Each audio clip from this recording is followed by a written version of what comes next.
பண்ணுங்க, ஆண்டவர் உங்களுக்கு அதே மாதிரி பண்ணுவார். சரியா? பக்கத்தில் தகப்பனே நன்றியோடு துதிக்கிறோமப்பா, ஸ்தோத்தரிக்கிறோமப்பா, ஸ்தோத்தரிக்கிறோமப்பா, ஸ்தோத்தரிக்கிறோமப்பா, ஸ்தோத்தரிக்கிறோமப்பா. ஆண்டவரே, ஆசீர்வதிக்கப்பட்டதான ஓய்வு நாள் இந்த மாலை வேளையிலும் கூட அப்பா இந்த பிள்ளைகளுக்காக இந்த சமூகத்திலே வந்திருக்கிறோமப்பா. சிறு பிள்ளைகள் என்னிடத்தில் வருவதற்கு தடை பண்ணாதிருங்கள் என்று சொன்ன தகப்பனே, ஆண்டவரே இந்த பிள்ளைகள் வாஞ்சியோடு விருப்பத்தோடு ஆண்டவரே அவருடைய படிப்பிற்காக இந்த சமூகத்திலே வந்திருக்கிறார்கள் ஐயா. பிள்ளைகளுடைய வாஞ்சிகள் விருப்பங்கள் எல்லாவற்றையும் நிறைவேற்றுவீராக ஐயா. ஆகாதென்று தள்ளின கல்லே மூளைக்கு தலைக்கல்லாயிற்று, அது கர்த்தராலே ஆயிற்று என்று சொன்ன வாக்கின் பிரகாரமாக பிள்ளைகள் நாட்களில் அப்பமாய் காணப்படலாம் ஐயா. சூழ்நிலைகள் ஆண்டவரே மாறுதலாக காணப்படலாம்.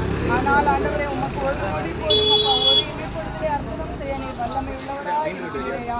வருங்காலத்தில் இந்த குழந்தைகளை ரட்சித்து அபிஷேகித்து மகிமையாய் நீ தெரிந்து கொள்ள வேண்டுமாய் செபிக்கிறோம் அப்பா. இந்த இடத்துல ஒரு சாட்சியாக நிறுத்துவீராக ராஜா. மெய்யாகவே சிறுவை